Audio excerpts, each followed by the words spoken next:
اعوذ باللہ من الشیطان الرجیم، بسم اللہ الرحمن الرحیم۔ گزشتہ سال حکیم بابا سیف اللہ کی طرف سے میرے تمام دوستوں کو السلام علیکم ورحمۃ اللہ وبرکاتہ۔ جی تو دوستو، آج میں آپ کو احتلام کے بارے میں بتانا چاہ رہا ہوں۔ احتلام کیا ہے؟ سب بندے اس سے واقفیت رکھتے ہیں کہ احتلام کیا ہے، جس کو ہم پنجابی میں کہتے ہیں نا کہ رات کو سوتے ہوئے شیطان پڑ جانا، یہ احتلام ہے۔ ایک فطرتی اصول ہے کہ ہر بندے کو جو احتلام ہے نا، مہینہ میں 1 2 یا 3 دفعہ ہو جاتا ہے۔ اگر 1 2 3 بار اگر احتلام ہو جائے تو اس کو برس تصور نہیں کیا جاتا۔ کیوں کہ مادہ بھنویہ کا بینک جب فل ہو جاتا ہے تو پھر اس کا اخراج جو ہے وہ ہوا کرتا ہے۔ یہ ایک اس کی آپ سمجھے کہ فطرت ہے۔ اور اس سے بڑھ کر جو احتلام آتا ہے، کچھ لوگوں کو مہینہ میں 10 دفعہ 20 دفعہ بھی احتلام آ جاتا ہے، تو اس کو برس تصور کیا جاتا ہے۔ اگر آپ کا یہ برس شروعات میں ہے تو اس کے لیے ہم آپ کو ایک فارمولہ دیتے ہیں، آپ خود گھر میں بنائیں، استعمال کریں۔ اگر 1 2 مہینے کا ہے تو انشاءاللہ آپ کا یہ احتلام جو ہے وہ دفع ہو جائے گا۔ اور اگر احتلام آپ کا پرانا ہے، کئی مہینوں کا، کئی سالوں کا لوگ لیے پھر رہے ہوتے ہیں لاپرواہی کی وجہ سے، یا انہیں کو اچھا حکیم نہیں ملتا، تو اس کا علاج میں خود کرتا ہوں۔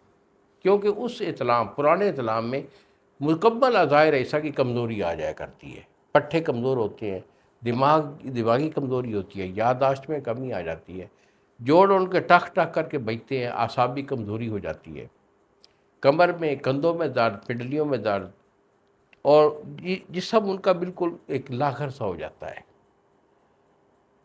دل ان کا پھڑکتا ہے، سانس ان کا پھولتا ہے۔ اگر ایسا کوئی ایشو ہے پرانا احتلام، تو اس کا علاج ہمارا گارنٹیڈ ہوا کرتا ہے۔ یہی میرے 2 نمبر ہیں جو آپ کے سامنے یہ آ رہے ہیں، مجھے فون کال کریں، میرے ساتھ ڈسکس کریں، علاج میں آپ کو بھیج دوں گا، پرہیز کے ساتھ میری دوائی استعمال کر لیں، انشاءاللہ پرانے سے پرانا احتلام ہمیشہ کے لیے ختم ہو جائے گا۔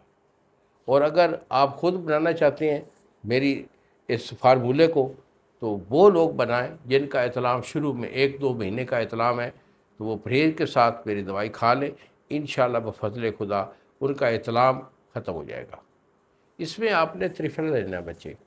تریفلا آپ کا 1 پاؤ ہے، اس کے بعد ستاور یہ آپ کا 5 تولے ہے، جائفل آپ کا 2 دانہ، نمک سیاہ یہ آپ کا 5 تولے، تخم بھنگ یہ 5 تولے۔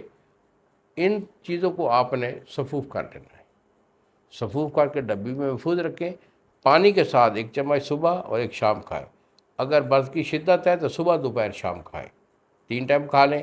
اور خاص طور پر میدا کا جو ہے نا ہضم، اس پہ دھیان رہے کہ میدا پہ بوجھ نہیں ڈالنا چاہیے، پیٹ بھر کے مت کھائیے، تھوڑا سا کھائیے۔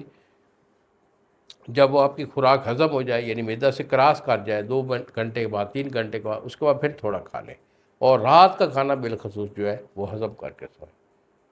انہی الفاظ کے ساتھ اجازت دیجیے بابا جی کو۔ السلام علیکم ورحمۃ اللہ وبرکاتہ۔